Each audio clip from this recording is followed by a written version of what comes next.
lands inside my head. It's thoughts of poverty are keeping me in bed. I'll be a scientist, research paper writer, maybe an architect or an engineer. Fire,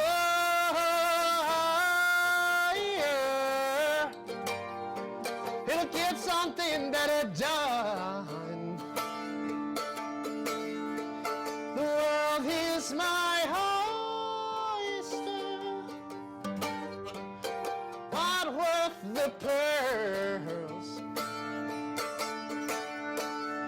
Oh, watch it closely, hold on lightly, let go gracefully. When it's said and done, we're all just stuck in history.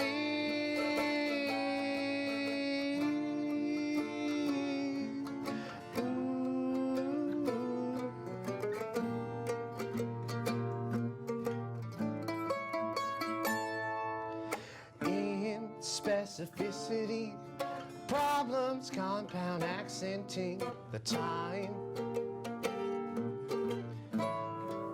Better read through the words, the lines. I hope we're not blind by the time we get the chance to see the world catching on fire. It'll get something better done.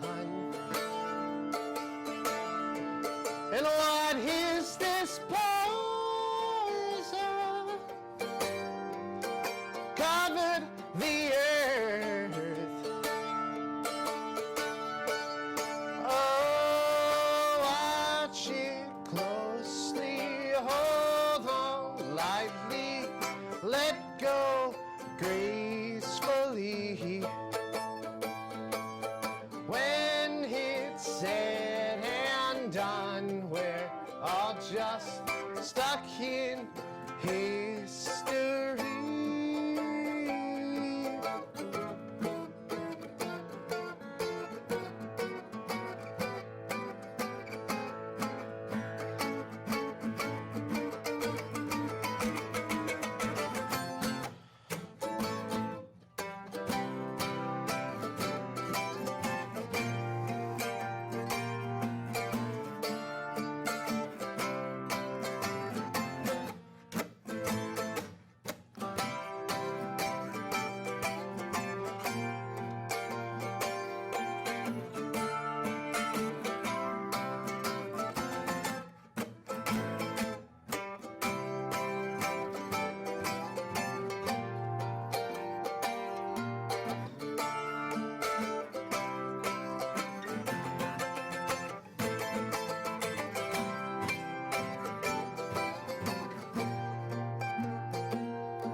All right, guys, we're Copper Root. Thanks for watching. We'll see you later.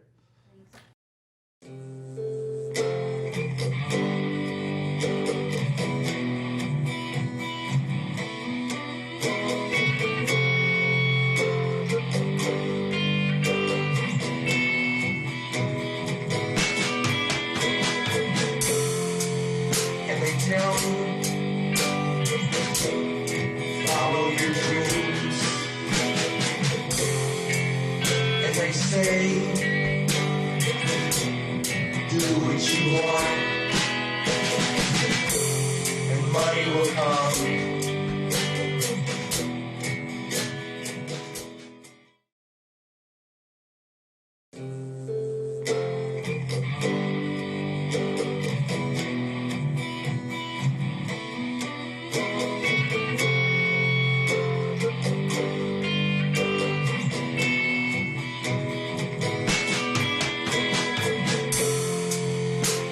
tell me, follow your dreams. And they say, Hi, I'm Mike Miller. Hope you're having a great day. Thanks so much for checking out The Other Side that we're airing through Denton Community Television, shooting down here at UNT in the Mayborn Journalism Department. My guest today is a guy that has been working toward learning a repertoire of historical folk songs over the years, and I'm honored to have Edward Mackey here today. Appreciate you being here. Thank you, Mike. We were just talking about your guitar a little bit. That's really nice. I like the looks of it, but it has a historical story associated with it. Yeah, this guitar is a historical object. During the war, they weren't actually supposed to make guitars because they were considered not essential to the war effort. Yeah. So Gibson actually kind of under the covers made some guitars, and they had to scrounge materials because one of the first things they did is took the government took all the spruce for gliders and such, and it wasn't available for making guitars. So that's why this guitar has a mahogany top, which is not what this guitar is supposed to have. Yeah. And later on, they took away the truss rods because the steel wasn't available. But I got an early one that still has a truss rod and still has the good tuners made out of heavy metal instead of thin stuff like the later ones were. Yeah. So What year was early this actually made? 1943. 43. Yeah. Yeah. Well, that's a great treasure. I know you enjoy having that. Yeah, I've had this since I was a teenager. That's good. I used to go down to a used instrument shop in downtown Cleveland, like almost every Saturday, and play every guitar they had. Really? Say, find a guitar. Hey, this is really good, but oh my, I can't afford it. You know, and rejected most of the guitars. Then I picked this one up and said, "Oh man, that's what you were looking That's the sound I was looking for." So I probably overpaid for it. I traded in a guitar that was worth about $50 plus, I think, another $50 in cash for this guitar. Back then, That was quite a bit for an old guitar at that time. But never been disappointed with it. It really sounds good and looks good. So did you grow up in Cleveland? Yes. Moved to Cleveland when I was 13 or 14 years old. Oh, really? And grew up there, yeah. Is Cleveland close to the size of Dallas, or how Dallas was? I've never been up there. Yeah, I think it is. It's a major city. Major city, yeah. How far is that from New York? Oh, you're asking tough questions Oh. here. I don't know. A couple hours drive or something, or? Yeah, I've never driven it, but yeah, it's on Lake Erie. It's in the Midwest. Oh, it's way up there. Okay. Yeah, and it's it's between New York and Chicago. Yeah. So. That's always been a pretty heavily populated area, though, of the United States, hasn't it? The East Coast. Right. Yeah. States. Yeah. So you played at the La Cave? Yeah, when I was 19 and 20 years old, I played at a coffee house called La Cave in Cleveland. I went to an open mic there, and most of the guys at the open mic were having trouble playing guitar and singing both at the same time. Yeah. And everybody was singing that same song, like whatever was on Bob Dylan's first album or something. Yeah. And I got up there and I sang songs that they never heard before, and I was actually able to play the guitar and sing at the same time. So they said, "You got to come in here on Saturday nights and open the show for us." That's great. So I started doing that, and I'd probably still be doing that, except that I'd been to school for computer programming, and I couldn't find a job because they all said, "Oh, you're going to be drafted any day now. Why would we bother to hire you?" And I was anxious to get out of the house, so I volunteered and went into the Air Force. Air Force. Mm-hmm. Yeah. Did you go overseas? Yeah, I was stationed in Thailand. Oh, really? For a year. Mm-hmm. Yeah, beautiful country. Were you on ships? Never on ship. Oh, really? Yeah. A lot of the aircraft are on ships, though, aren't they? And then they Yeah, and launch they're out. Navy aircraft. That's so, Navy. Oh, okay. Yeah, so we didn't Yeah. do that. The Air Force is different. Yeah. Right. Yeah. Yeah. And then that was just the Vietnam War it created so much confusion in the country. Yeah. It seemed like, and that spurred a lot of songs, I guess. And Yeah, there was a lot of good anti-war songs came out. some of the Woodstock During the war. material. And, Yeah, right. Yeah, I was over there during the Vietnam War, but right in the very beginning of it, the build-up when we'd still thought, it was just a few malcontents, causing trouble, and if we just helped them a little bit, they'd be able to overcome it. And I went the whole gamut from thinking before I went in that I was highly suspicious of whether our government would choose the right side in any civil war, to actually having a Vietnamese friend who was very adamantly anti-communist, who convinced me that it was a good thing to be in the war, to, especially when I got back from there, I started seeing news and seeing TV. Over there it's news, and seeing, then I became anti-war. yeah. So I evolved. Yeah. Have collected a repertoire of songs, of anti-war songs written by various people.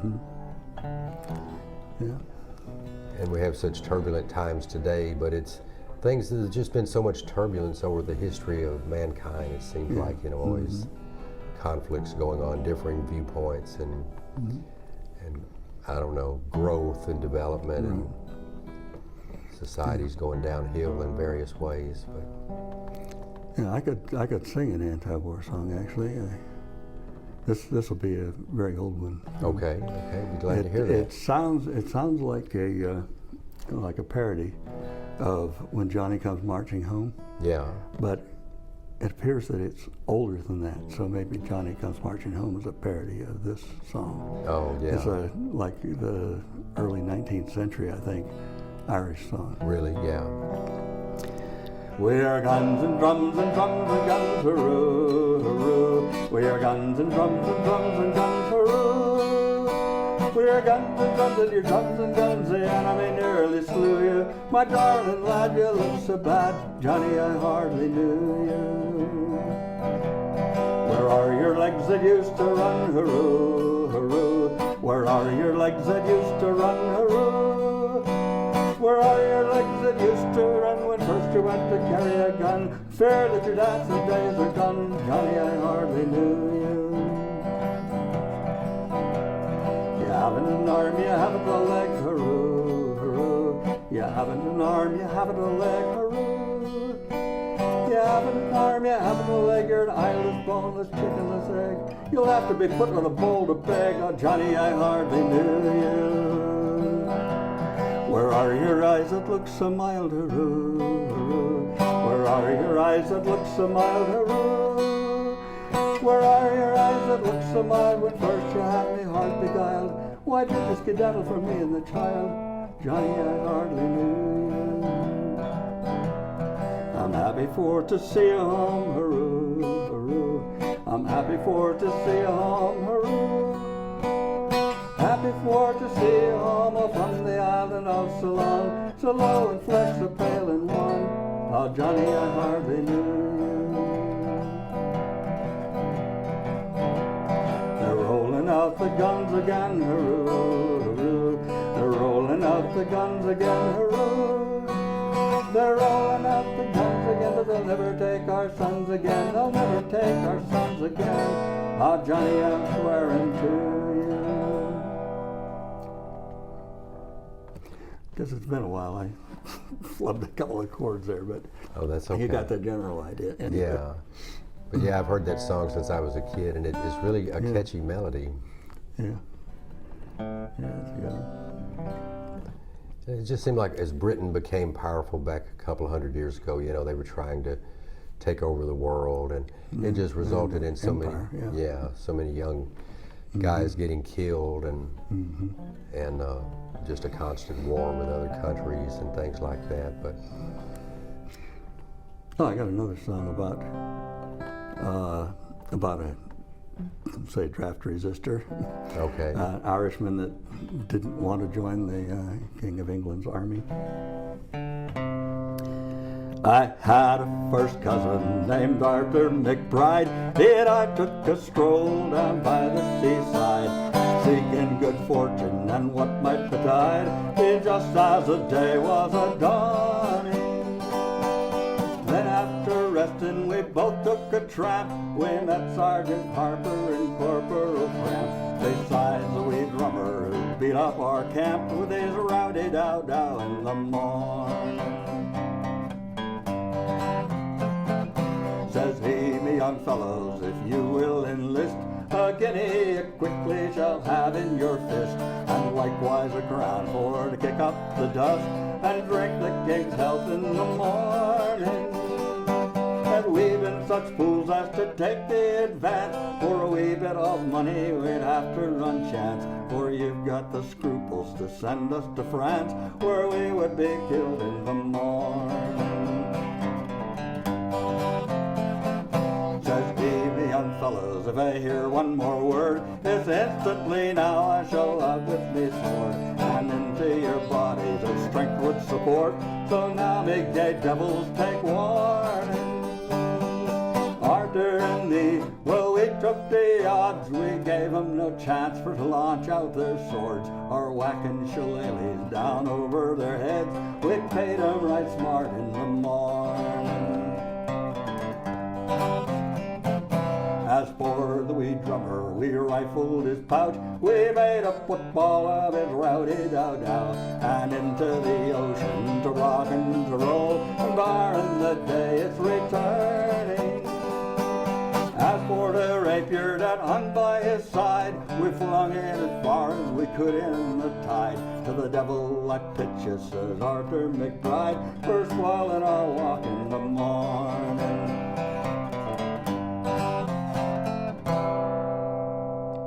It's called Arthur McBride. Arthur McBride. Yeah.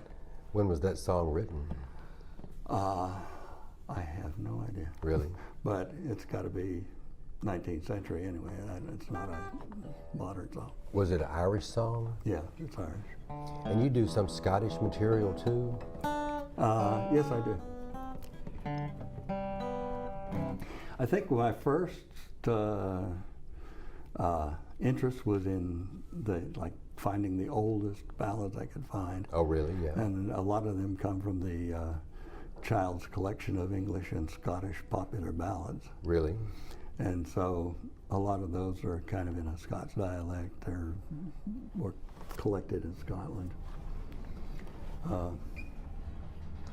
Like Robert Burns and yeah. he took, like Old Lang Syne was an older song during his lifetime, and he kind of rewrote it a little or something. Mm-hmm. Oh yeah, I got, there's a old, very old, like probably goes back to the 16th century, song called John of Hazel Green that, like a lot of those old ballads, it just meanders on kind of aimlessly for A lot ever of and verses, ever. yeah. Lots of verses. And then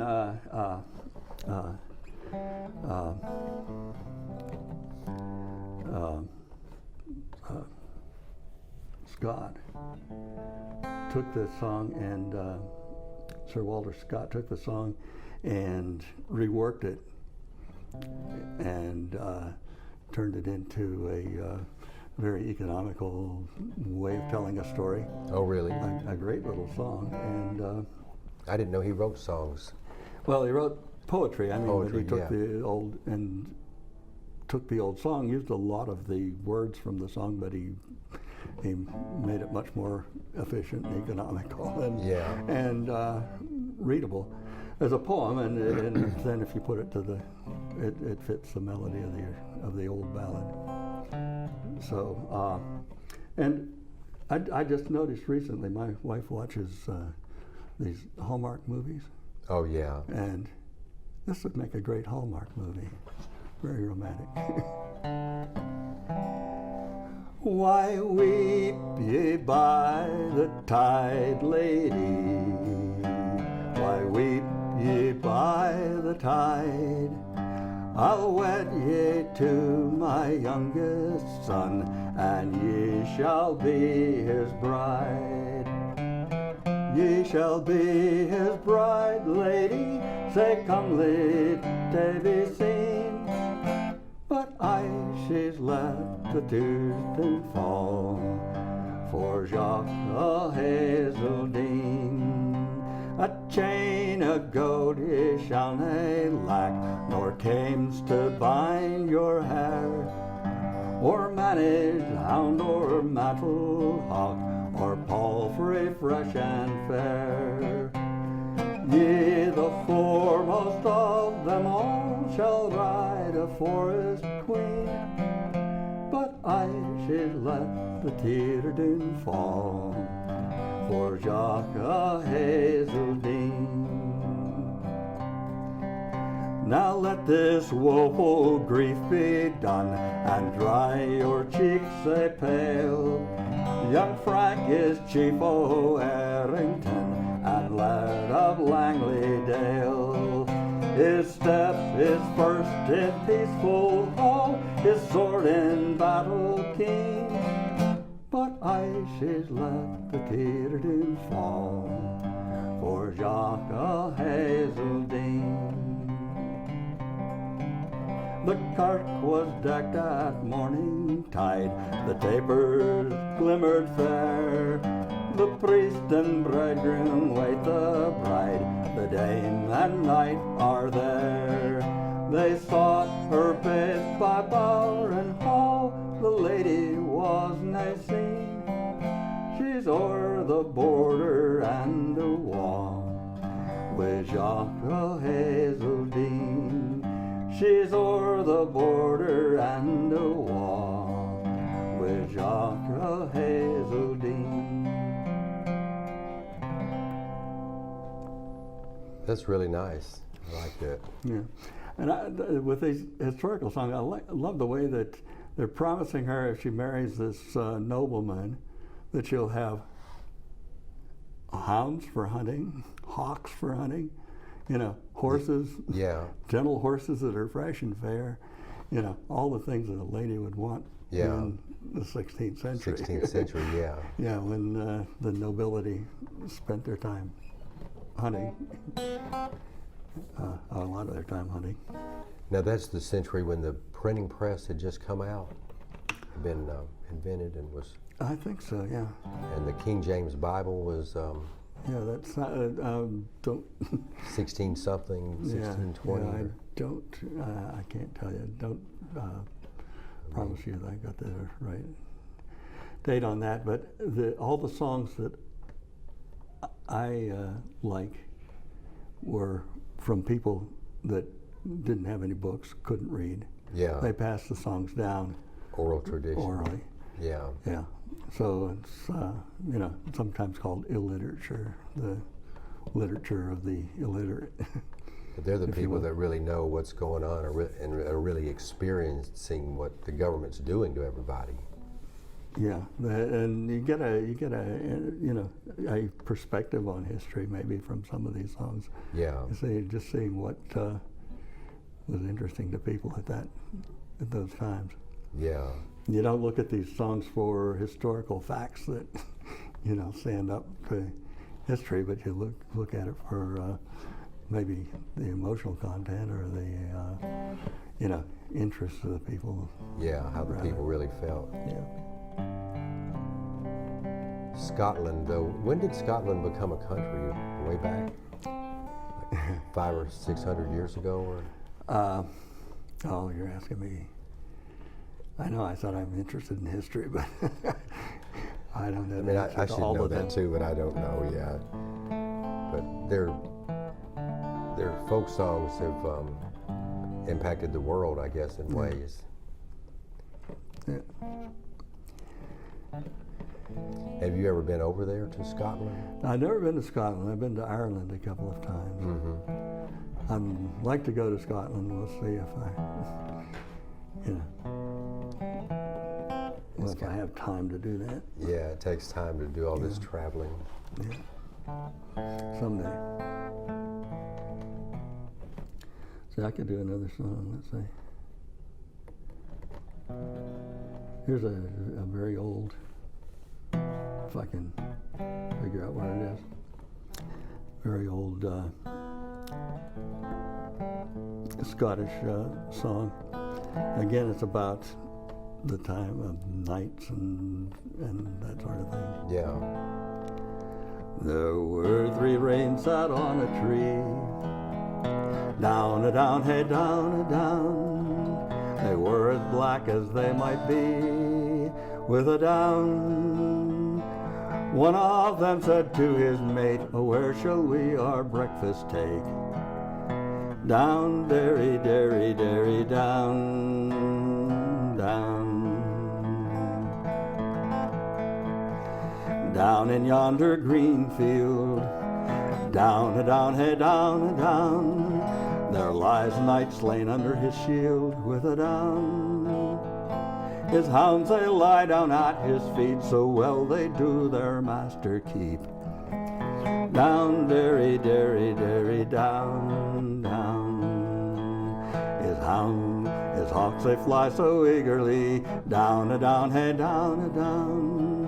No other fowl dare come him near, with a down. Down there came a fallow doe, as great with young as she might go. Down, derry, derry, derry, down, down. She lift up his bloody head, down a down, hey down a down. She's kissed his wounds that were so red, with a down. She's ta'en him up upon her back and carried him to the earthen lake. Down, derry, derry, derry, down, down.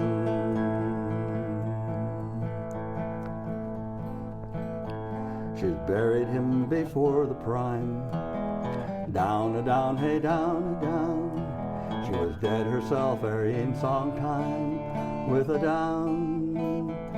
Oh, God grant every gentleman such hawks, such hounds, and such a layman. Down, derry, derry, derry, down, down. That's really good. I've heard you play that a few times. Yeah. God grant every gentleman such hawks, such hounds, and such a layman. A layman being a mate or a partner, a lover. Yeah. And it's interesting that they thought it was a good idea that after she buried her lover, that she should die herself, because there's nothing to live for. Yeah. Now that he's gone. They're not. Women aren't like that anymore. I guess the ideal of courtly love and all that was just developing through the centuries. Yeah, I think that song I sang before, the Jock of Hazeldean, was kind of a revolutionary thing, because she was supposed to marry this nobleman. Yeah. That her parents had picked out for her, and agreed to, and she ran off with we don't know, probably a musician or something. So that was very unusual for that time. And in fact, I think it was actually Walter Scott in the 19th century added that little ending where she ran off with him. Now, did he get in trouble later in life and end up in jail? Oh, yeah. Mike, you got all the questions. Oh, I get some of those guys so mixed up. Yeah, I know. But was there a king in Ireland or Scotland who decided to kill all the minstrels, all the people who were singing songs and? Oh, I hope not. I I don't know where I read that. Yeah.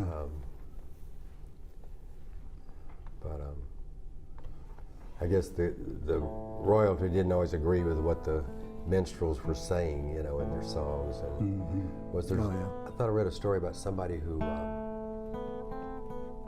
the king and his men came by, and this guy was in the woods and had his guitar or something, and he sang this song to the king, and then the king got mad, and it was something about the king's power being not real, but just, you know, artificial, and then they went after him, and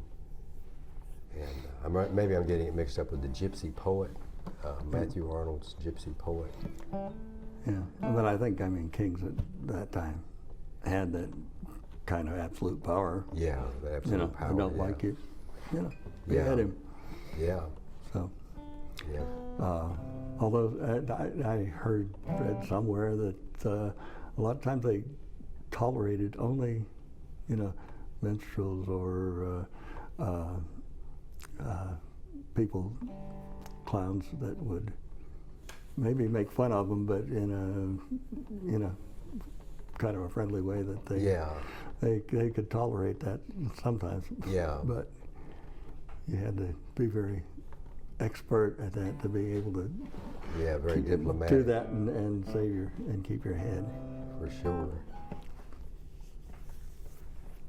Is there another song you'd like to do before we conclude? Yeah. Let me think.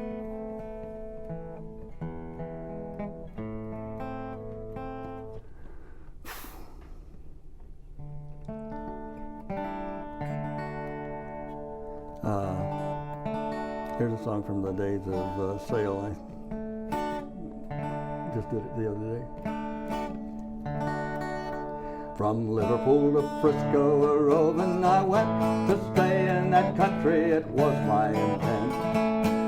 Women and whiskey like other damn fools soon had me transported back to Liverpool singing row. Row, bullies, row, them Liverpool girls, they have got us in tow. I shipped on the Alaska line out in the bay, awaiting a fair wind to get underway. Sailors all drunk and their clothes is all tore and their whiskey's all gone and their backs is all sore, singing row. Row, bullies, row, them Liverpool girls, they have got us in tow.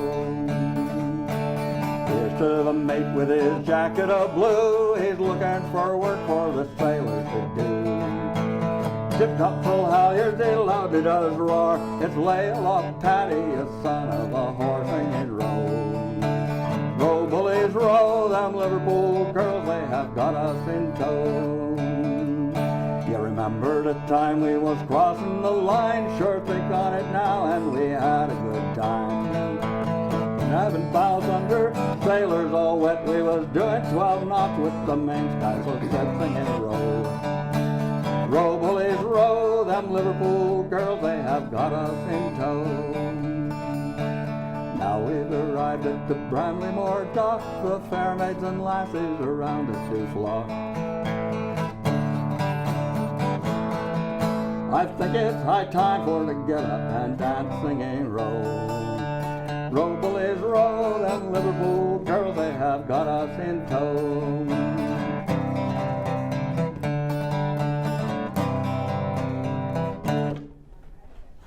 I like that. Liverpool girls.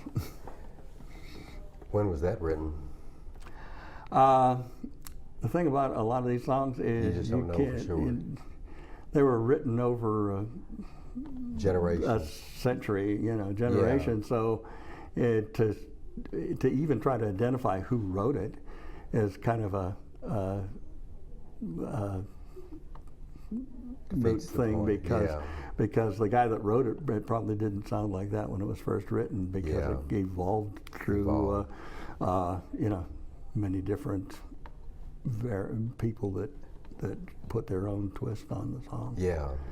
The thing that you see about folk songs is you can kind of tell you got a really old song if you find different versions of it in different counties and different countries. If it's had time to spread that far, Yeah. it must have, the original song must have been very, very old. Yeah.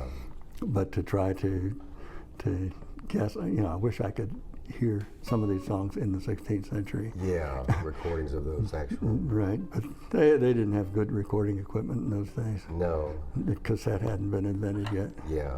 So, Yeah, for all those Yeah. centuries, there were no recording equipment until the 20th century. And even writing the music down, that was, they didn't do that. That was for sacred music, Yeah, hymns. Yeah, it wasn't the Bach. songs of the peasants weren't worth writing down. The best you might have is somebody writing in their diary. Yeah, The peasants journals. sang a interesting song last night, and it was about this and that. And you say, oh, that's that song, but Yeah. they didn't even transcribe all the words. They just kind of paraphrased it. Reference it, yeah. So you knew the song was around at that time whenever that guy wrote it down in his diary, but what it actually sounded like, Yeah. we don't know. That's for sure. Well, I really appreciate you coming to the studio today to share some music with us and stories. And thank you guys so much for checking out the show. I hope you have a great day, and we'll see you soon.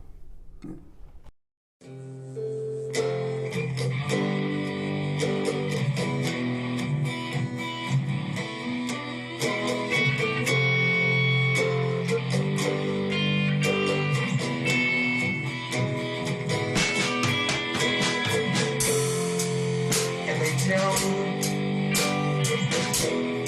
follow your dreams. And they say,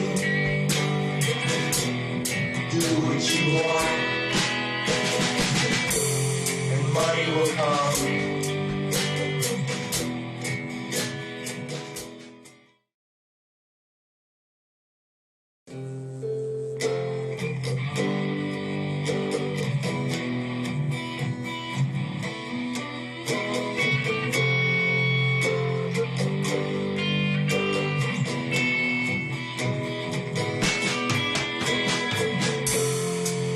And they tell me, follow your dreams. And they say, Hi, I'm Mike Miller, and thank you for watching the show, The Other Side, that I've created to bring on local musicians. And I've been seeing a guy around town at the open mics for the last few years playing songs that he's put together. And he's also a book writer and printmaker, and I'm glad to have Steve and Jen here today. Thank you for being here. Thank you, Mike. And so there's a lot of musicians that show up at these open mics for sure. A lot of varied talent and all kinds of music that you hear when you go to these open mics. There is a regularly. lot of talent in Denton. Yeah. No kidding. Yeah. It's intimidating sometimes. People from all walks of life, it seems like. Yes, that's true. And the rap is a big thing. Like that was at Abbey, there was a lot of that. And that's kind of interesting to me in ways, some of the beats and stuff, but it was hard for me to relate to some of it, Mm-hmm. No, that's one genre that I have never written anything in. Yeah, yeah. But Did you- it's partly because I'm just an old school person. I grew up in the 60s, so that's my heritage, so that's... Did you like the Rolling Stones very much? Oh, of course. Rolling Stones, Beatles, Buffalo Springfield, Byrds, on and on and on. Yeah, the Beach Boys. Sure, sure. There's a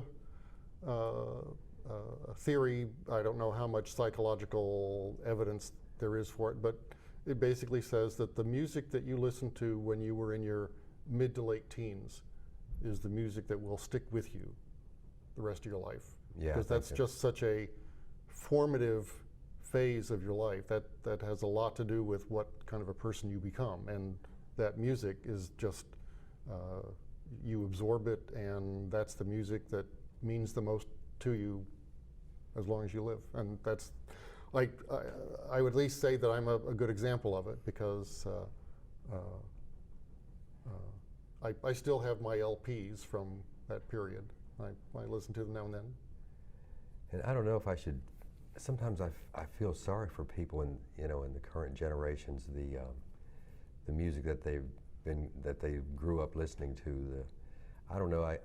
I'm not that familiar with it. I've never really listened to Lady Gaga and some of these other big stars of today. And a lot of the rap stars. But I guess the cleverness of their lyrics or whatever is fascinating to people. And I tell myself not to feel that way.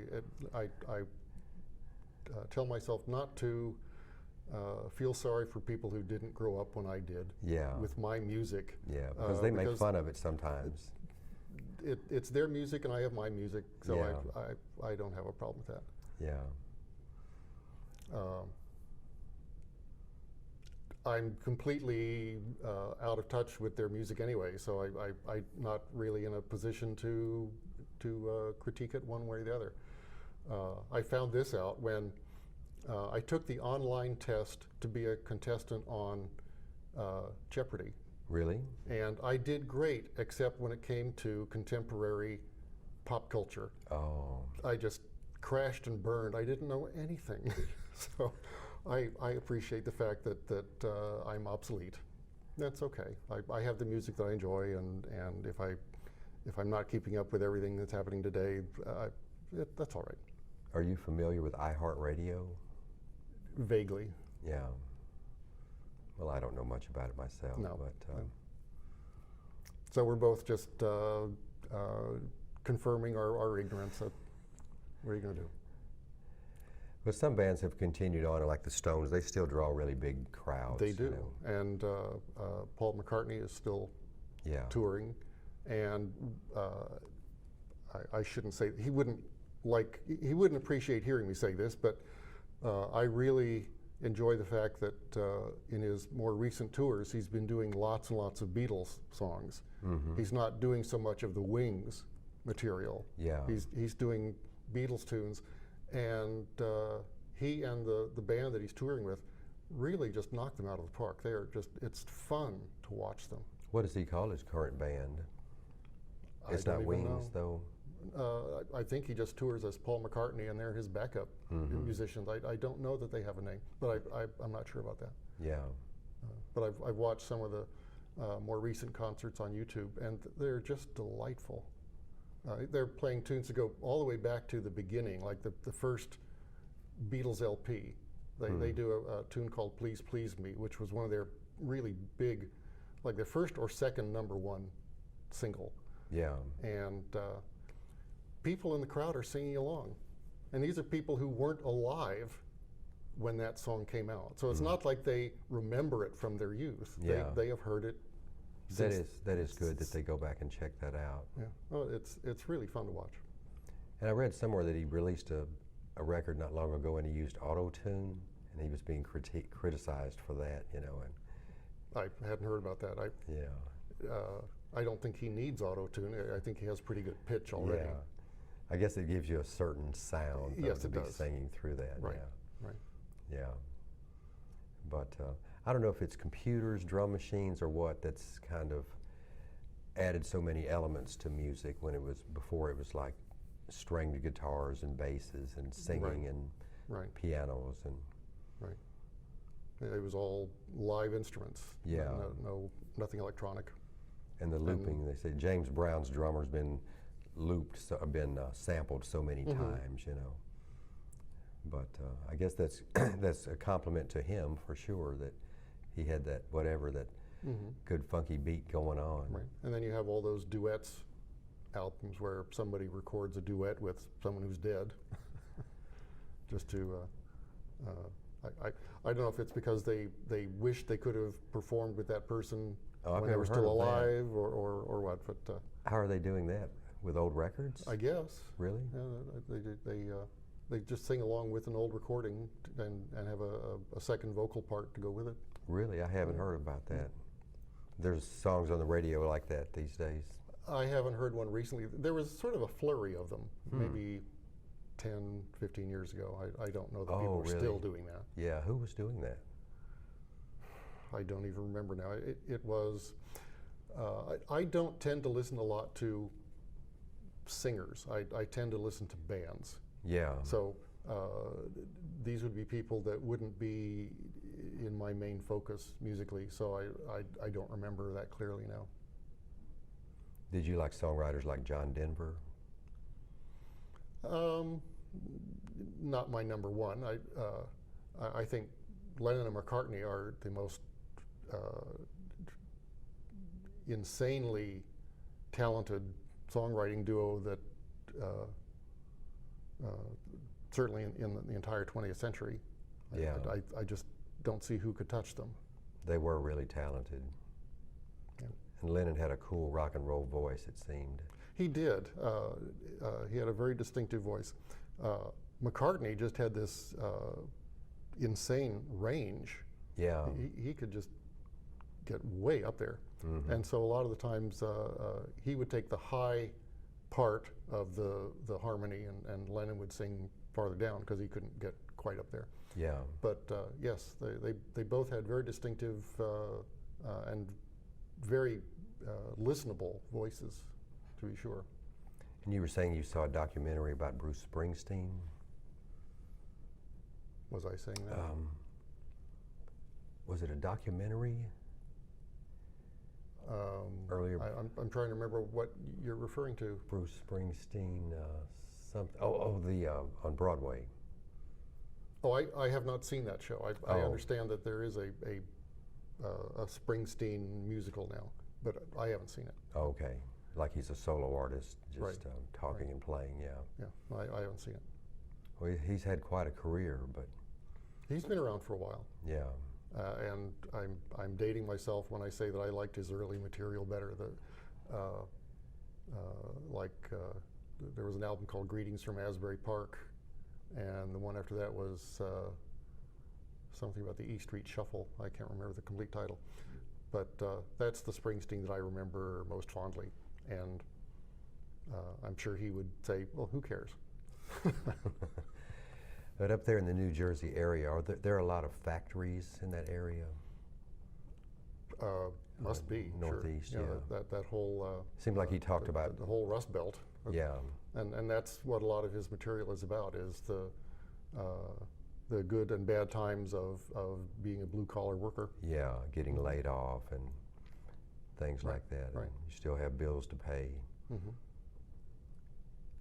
But, I recently wrote a song that I wasn't really setting out to imitate him. It's just that the subject matter reminded me of some of his lyrics. the songs that he writes. Right. Now, these compositions you did for viola and things like that, Mm-hmm. that you're delving into classical music more or less with that. Right. I started trying to write that sort of instrumental music in the 80s when I had a Commodore 64, which had this 3-voice audio chip in it. Oh, really? Which was pretty amazing at the time. Yeah. So I used it to write some classical style music. I can't listen to it anymore. It's pretty dreadful. Because I was just doing it by ear. I didn't know what I was doing. I was just completely untrained and ignorant. I just would try to come up with something that I thought sounded good, and I guess it did at the time, but it doesn't now. I still do that, yeah. So one of the reasons I left IBM early was so that I could get more involved in that kind of composition. You don't need anything really in the way of training to write songs, which is the other side of my musical endeavors. But if you're going to write that sort of formal composition, there are some things you need to know.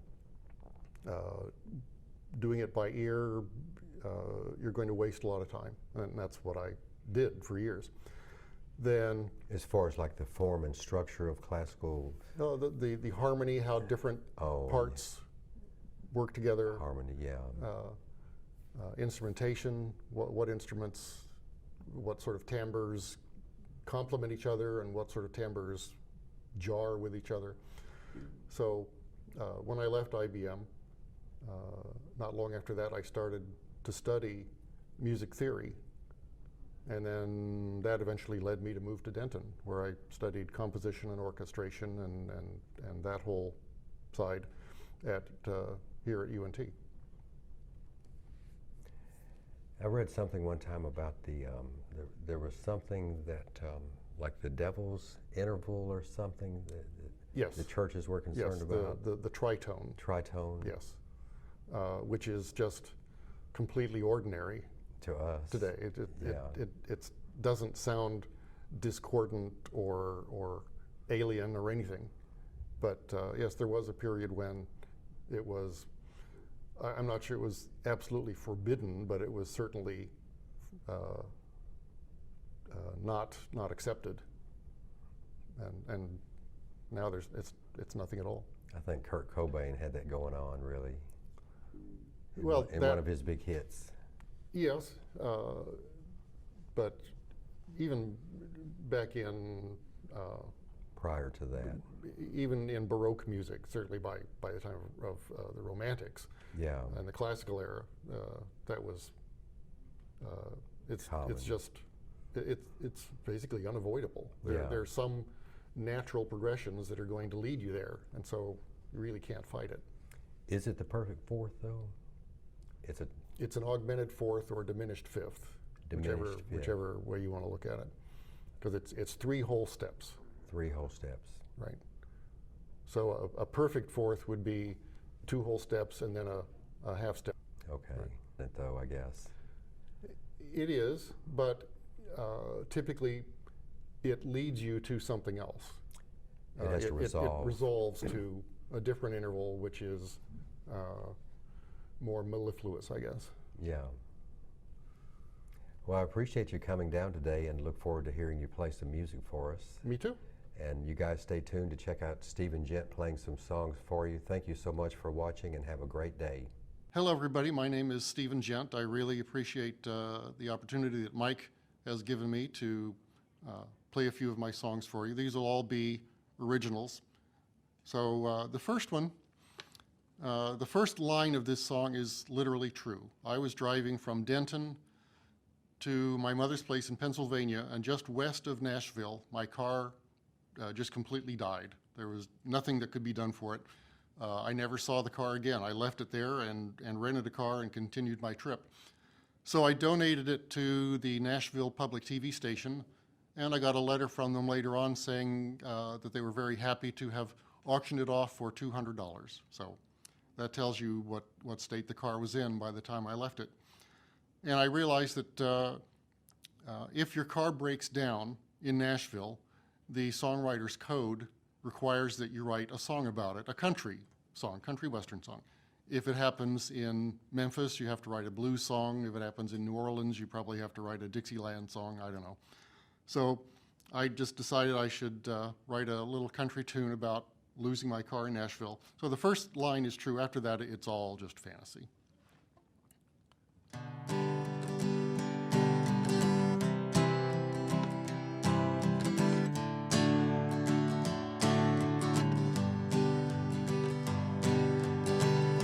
My car broke down outside of Nashville. There was nothing I could do, because I'd run clean out of cash bills. So I broke down and cried from missing you.